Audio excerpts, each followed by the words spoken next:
अतीक और उसके भाई अशरफ को जो है मार दिया गया है कि बहुत ही अफसोसनाक वाक़या है और जितनी ज़्यादा मजम्मत की जाए उसके लिए अल्फाज कम हैं। ये पूरा वाक़या ये अचानक होने वाला वाक़या नहीं है। जिस तरीके से मीडिया इसे प्रेजेंट करने की कोशिश कर रहा है कि शायद ये कोई ज़ाती दुश्मनी का मामला हो, हरगिज़ नहीं है। कानपुर के अंदर युवा मोर्चा के लोग, भारतीय जनता पार्टी के युवा मोर्चा के लोग जश्न मना रहे, इसका सीधा मतलब है।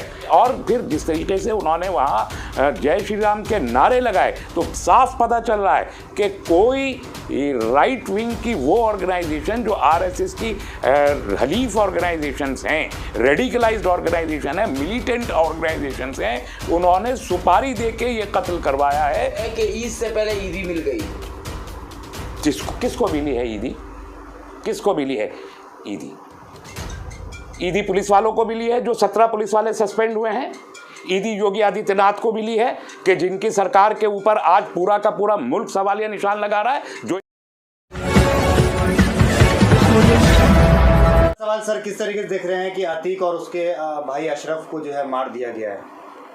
कि बहुत ही अफसोसनाक वाक़या है और जितनी ज़्यादा मजम्मत की जाए उसके लिए अल्फाज कम हैं। ये पूरा वाक़या ये अचानक होने वाला वाक़या नहीं है। जिस तरीके से मीडिया इसे प्रेजेंट करने की कोशिश कर रहा है कि शायद ये कोई ज़ाती दुश्मनी का मामला हो, हरगिज़ नहीं है। जिस तरीके से इन मुजरिमीन ने, अब मैं इन्हें मुलजिम नहीं कहूँगा चूँकि सरेआम इन्होंने कैमरों के सामने दिन दहाड़े ही कहूँगा 10:30 बजे जिस तरीके से तमाम मीडिया वहाँ मौजूद था, सबकी आंखों के सामने सारी दुनिया को गोली मार के ये मैसेज दिया है कि उत्तर प्रदेश में अमन व अमान और नज़्म व नस्क का आलम ये हो गया है कि पुलिस के घेरे में, बहुत बड़े पुलिस के बंदोबस्त के बीच में घुसकर पॉइंट ब्लैंक गोली मार सकता है कोई, किसी को भी। अगर अतीक को मार सकता है जो पुलिस के घेरे में है तो फिर कौन महफूज है? कोई एक आम आदमी भी महफूज नहीं है। जहां पुलिस के घेरे में गोली मारी जा सकती है तो जहां पुलिस मौजूद नहीं है वहां क्या असर होगा?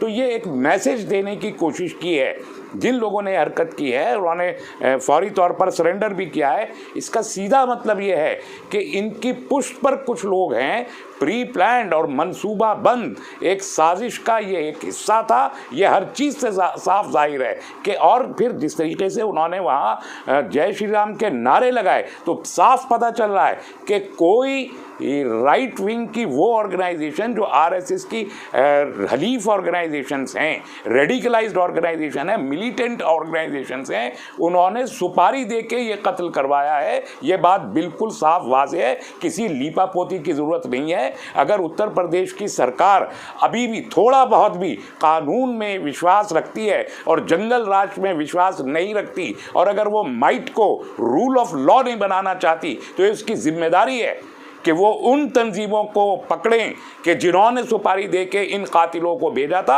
और उन पर पाबंदी आयद कराएं। उनके जो हेड हैं और उनके जो जिम्मेदारान हैं उनको भी जेल में डालें और जो पुलिस के लोग इसमें इन्वॉल्व हुए हैं, जिन्होंने मौका दिया है बाकायदा कि ये कत्ल किया जाए, उनको भी सामने लाया जाए, तश्तसबाब किया जाए और उनको भी सज़ा दी जाए। ये कोई छोटा मोटा वाक़या नहीं है। उत्तर प्रदेश इस मुल्क का सबसे बड़ी रियासत है और उत्तर प्रदेश के वज़रा जिस अंदाज से गैर जिम्मेदाराना और गैर कानूनी बयानात दे रहे हैं, इंतहाई काबिल मज़म्मत है। एक साहब, ये एक स्वतंत्र देव सिंह साहब अपने ट्वीट पर लिख रहे हैं कि जुल्म, पाप का और पुण्य का फैसला इसी दुनिया में हो जाता है। तो पाप और पुण्य का फैसला एक डेमोक्रेटिक कंट्री में क्या सड़क के ऊपर गुंडों के जरिए गोली चलाकर होता है, या पाप और पुण्य का फैसला अदालतें करेंगी? तो साफ उनका एक वजीर का ये बयान साफ जाहिर कर रहा है कि उन्हें अपने ही दस्तूर में, अपने कॉन्स्टिट्यूशन में, अपनी अदालतों पर, अपने नज़्म पे, अपने सिस्टम पे यकीन नहीं है, बल्कि वो गुंडागर्दी में यकीन रखते हैं। इसलिए कबर थपथपाई जा रही है, गुंडों की, कातिलों की कबर थपथपा रहा है उत्तर प्रदेश का एक वजीर। अगर योगी आदित्यनाथ ये चाहते हैं कि अमन व अमान कायम रहे और अगर वो ईमानदार है तो इन वजीरों को बाहर निकाले। एक दूसरा वजीर ये कह रहा है, 1 घंटे के अंदर अंदर दूसरा वजीर कह रहा है आसमानी फैसला था। तो ये आसमानी फैसला था तो ये कातिल क्या आसमान से उतरे हुए फरिश्ते थे? क्या ये कहने की कोशिश की जा रही है? और उसके नतीजे में हम देख रहे हैं कि कानपुर के अंदर युवा मोर्चा के लोग, भारतीय जनता पार्टी के युवा मोर्चा के लोग जश्न मना रहे हैं। इसका सीधा मतलब है एक्स्ट्रा जुडिशियस किलिंग कानून के दायरे के बाहर होने वाला कत्ल जिसे एनकाउंटर कहा जाता है और कानून के दायरे के बाहर की जाने वाली हुक्मरानी एक्स्ट्रा जुडिशियस गवर्नेंस जिसे बुलडोज़र के ज़रिए जाहिर किया जा रहा है, अगर ये बढ़ेगा तो फिर इस किस्म के वाक़यात होते रहेंगे। अमन अमान कायम करने के लिए खौफ के ज़रिए अमन अमान कायम नहीं किया जा सकता। जो लोग ये समझते हैं कि खौफ बपा करके अमन अमान कायम किया जा सकता है वो गलत है। अमन अमान इंसाफ के ज़रिए कायम किया जाता है और अगर इंसाफ को आप मौका ही नहीं देंगे, उससे पहले ही सड़क पर आप शूट आउट कर देंगे, इसका मतलब यह है कि आप खौफज़दा करके अमन अमान कायम करना चाहते हैं, किसी एक का खौफ गालिब करना चाहते हैं और किसी एक के को खौफज़दा करके दबा के रखना चाहते हैं। ये हुक्मरानी का तरीका नहीं है। पॉलिटिशियंस ऐसे हुक्मरानी नहीं करते, ये गुंडागर्दी है, इसे हुक्मरानी नहीं कह सकते। लोग जो है जश्न मना रहे हैं, लोग खुशियां मना रहे हैं, तरह तरह के जो है मजाक उड़ा रहे हैं। लोग ये कह रहे हैं कि अतीक अहमद को जो है 72 हुर्रों के पास भेज दिया गया है। ऐसे लोगों को क्या कहेंगे आप? ऐसे लोगों को गिरफ्तार करना चाहिए। देखिए, अतीक अहमद एक माफिया था, एक गुंडा था, हमने कभी भी हिमायत नहीं की। मैं तमाम मीडिया चैनल्स पे खड़े होकर मैंने कहा कि हम बहैसियत कम्युनिटी भी हम किसी गुंडे के साथ अपने आप को अटैच नहीं कर सकते, हम एलाई नहीं कर सकते कि कोई गुंडा, कोई माफिया, चाहे जितना बड़ा माफिया हो, कि उसको वो अगर मुसलमान हो जाए तो मैं उसकी हिमायत करने लगूंगा या कम्युनिटी उसकी हिमायत कर नहीं। कोई अगर गुंडा हिंदू है तो क्या हिंदू कम्युनिटी गुंडे की हिमायत करेगी? नहीं, ऐसा नहीं हो सकता। आप हिमायत नहीं कर रहे तो फिर ये दुख, ये दर्द क्यों है? मुझे कोई ये दर्द इसका नहीं है, मुझे अतीक के लिए दर्द नहीं है, मुझे माफिया के लिए दर्द नहीं है। मुझे दर्द है कि कानून और व्यवस्था को तोड़ा गया है, कानून और व्यवस्था पर डाका डाला गया है। मुझे दर्द इस बात का है कि पुलिस जो हिफाजत करने वाली एक फोर्स है, जिसके संरक्षण में, जिसके तहफ़्फ़ुज़ में एक शख्स मौजूद था, भले ही वो जितना बड़ा क्रिमिनल है, डाकू है, माफिया है, सबके सब ये लोग पुलिस की हिफाजत में बहरहाल होते हैं, उसको दिन दहाड़े कानून की आंखों में धूल झोंक के पुलिस को बेवकूफ़ बना के या साजिश में उसको शरीक करके हुकूमत का ताउन हासिल करके कत्लेआम किया जाता है। हमें उसका अफसोस है। हमें अफसोस है कि अमन अमान के जो पैमाने हैं वो कॉन्स्टिट्यूशन के बाहर जाकर गुंडों के हाथों में दिए जा रहे हैं। अगर गुंडे इंसाफ कायम करने लगेंगे तो इंसाफ कायम नहीं हो सकता, जुल्म और बर्बरियत बढ़ेगी। जश्न मनाने वाले का हो सकता है कि धर्म भी इजाजत देता हो इस तरीके की। नहीं, किसी का कोई धर्म इसकी इजाजत नहीं देता, ये बात बिल्कुल गलत है। किसी का धर्म इस किस्म के की इजाजत है, सियासतदानों को इजाजत होती है। ये पॉलिटिकल गुंडे हैं, ये सियासी गुंडे हैं जो इस किस्म का जश्न मनाते हैं। वो हिंदू, मुसलमान, सिख, ईसाई कोई भी हो सकते हैं, किसी भी धर्म के हो सकते हैं। वो बहरहाल भारतीय जनता पार्टी युवा मोर्चा के लोग हैं, तो आप उसको धर्म से नहीं जोड़ सकते, आप उसे राजनीतिक दल से जोड़िए। और आज ये इम्तहान खड़ा हुआ है राजनीतिक दलों के ऊपर। वो लोग जो खुद को बीजेपी का मुखालिफ कहते हैं, वो लोग जो खुद को फस्तायत का और रिलीजियस पोलराइजेशन का मुखालिफ कहते हैं, वो लोग जो खुद को सेकुलर कहते हैं, आज उनके लिए इम्तहान है कि कल से क्या वो सिर्फ ट्वीट खेलेंगे या सड़क पे खड़े होके डेमोक्रेटिक तरीके से इस किस्म के कत्लेआम जो बार बार उत्तर प्रदेश में दोहराए जा रहे हैं, वो बार बार जो बुलडोजर्स के जरिए चाहे मुजरिमों की ही प्रॉपर्टी को ध्वस्त किया जा रहा हो, गैर कानूनी तरीके से जो कुछ भी कर रहा है, उसका एहतजाज सियासी तौर पर सियासी जमातें करेंगी या नहीं करेंगी, उनका इम्तहान का ज़माना आज शुरू होता है। जी, एक सवाल ये है सर कि जिस तरीके से जो है एक दिन पहले जो है असद की हत्या होती है, असद का एनकाउंटर होता है, उसके बाद जो है अतीक और उनके भाई की हत्या हो जाती है। आपको क्या लगता है कि मुसलमानों को जो है डराया जा रहा है? नहीं, देखिए, ये सियासी हरकत तो है ही, इसमें कोई दो राय नहीं कि इसके सियासी फ़वायद हासिल करने के लिए सब कुछ किया गया और उसको मीडिया में ग्लोरीफाई किया गया। मीडिया इस कत्लेआम में, मैं साफ कहना चाहता हूँ, मीडिया का एक बड़ा तबका वो माहौल बनाने का जिम्मेदार है कि जिसमें उन्होंने अतीक के कत्ल को, अतीक के मुजरिमाना रिकॉर्ड को बढ़ा चढ़ा के दिखाया, उसके बेटे के एनकाउंटर को बढ़ा चढ़ा के उसने हौसला पैदा किया है इन तंजीमों के अंदर कि वो मज़ीद इस किस्म की हरकतें करें। तो एक सियासी हरकत है जिसके ख़तरनाक नताइज बरामद होंगे अगर उसे कंट्रोल ना किया गया। मैंने इसीलिए कहा कि जो अपोजिशन की पॉलिटिकल पार्टीज़ हैं, ये अब उनके लिए इम्तहान का दिन शुरू हुआ है कि वो इसके ख़िलाफ़ सियासी और जमहूरी मुज़ाहिमत करें। चलिए। चलिए सवाल लेना है। लेकिन योगी आदित्यनाथ जो है एक्शन तो ले रहे हैं, कई सारे पुलिस ऑफिसर को सस्पेंड भी किया है, वो तत्काल प्रयागराज में जो है इलाहाबाद में सबको इकट्ठे किए और मीटिंग चल रही है, बहुत ज़्यादा जो है वो बिल्कुल भावुक दिखाई दे रहे हैं।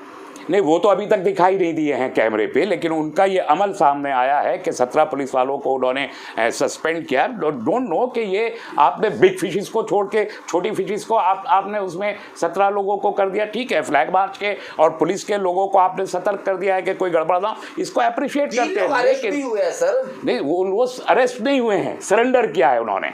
वो कातिल हैं, उन्होंने सरेआम सबके सामने उन्होंने खुले और चौड़े में कत्ल किया है, जय श्री राम के नारे लगाए और उसके बाद सरेंडर किया, गिरफ्तार नहीं किए। उन्होंने जब हाथ ऊपर कर दिए तब वो पुलिस वाले जो मौके, जब तक वो गोली चला रहे थे, पिस्तौल उनके हाथ में था, वीडियोस देखिए, सारी दुनिया देख रही है, जब तक पिस्तौल हाथ में था, गोली चला रहे, एक पुलिस वाला उनके करीब नहीं आया। और जब उन्होंने पिस्तौल फेंक के हाथ ऊपर कर दिए तब उनको काबू किया। तो ये गिरफ्तार नहीं किया है, उन्होंने सरेंडर किया है। और उनका सरेंडर वो इसी गर्ज से है कि वो अपने आप को सेव कर ले, वो पुलिस कस्टडी में ज्यादा सेफ है। तो योगी आदित्यनाथ का एक्शन सही मानों में उस वक्त सामने आएगा जब वो इन तीनों के पीछे साजिश करने वाले लोगों को ईमानदारी से सामने लाएंगे और उनको गिरफ्तार करेंगे, और जो तंजीमें इसके पीछे खड़ी हैं उन पर बैन करेंगे और उनके रहनुमाओं को गिरफ्तार करेंगे। कह रहे हैं कि ईद से पहले ईदी मिल गई। किसको मिली है ईदी? किसको मिली है ईदी? ईदी पुलिस वालों को मिली है, जो 17 पुलिस वाले सस्पेंड हुए हैं। ईदी योगी आदित्यनाथ को मिली है कि जिनकी सरकार के ऊपर आज पूरा का पूरा मुल्क सवालिया निशान लगा रहा है, जो ये कह रहा है कि पहले गुजरात मॉडल था, अब ये कत्ल का ठोको मॉडल जो यूपी सरकार है, ये एक मॉडल बन गया है। क्या है ये? किसको ईदी मिली है ये भी तो बताएं कि ईदी किसे मिली है, और क्या ये ईदी लेने का तरीका है?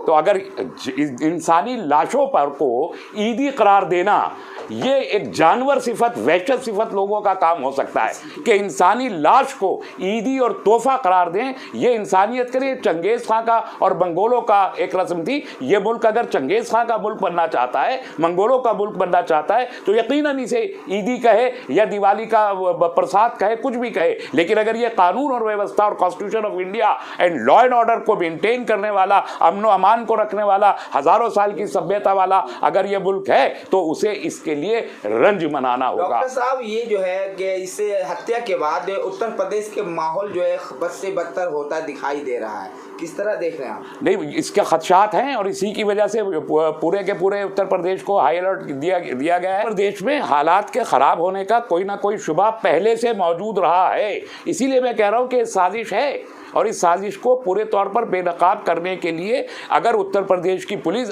अगले 2 दिन में इसे बेनकाब नहीं करती, तो मैं मुतालबा करूंगा कि इस पूरे वाक़े की जांच उत्तर प्रदेश के बाहर किसी अदालती एजेंसी के जरिए करवाई जानी चाहिए। इशारा किसकी तरफ है?